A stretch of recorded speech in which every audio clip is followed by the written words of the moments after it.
It depends where the synagogue was and at what time historically.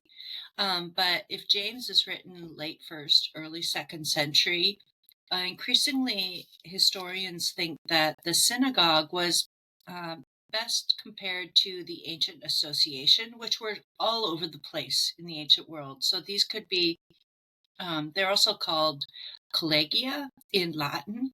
And so these were um, sort of like service clubs in some ways. They provided sort of like a community center for people. Sometimes they were based on an occupation, and we have lots of inscriptional evidence for them from Italy, from Greece, from Asia Minor, from all over the place. Um, and sometimes they're called a synagogue.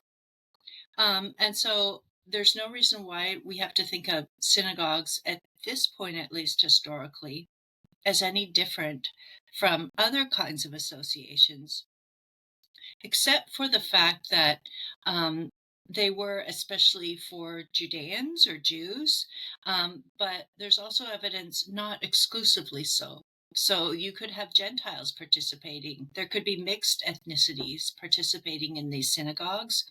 And again, it's a place that you could have um, courts, obviously. So you could have legal disputes being resolved in these associations. That would be one place that people could go to do that.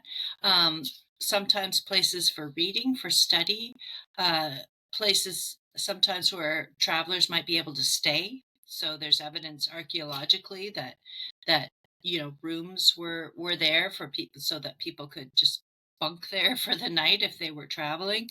Um, but general sociability, like humans need to interact and have clubs and have social time. So if we can think of them, I think more broadly as a kind of civic center or social center, um, that Jews would participate in. And it shows that, at least at this point, that so many Jews throughout the Roman Empire were so well integrated into the broader social life of whatever city it was that their synagogue existed in.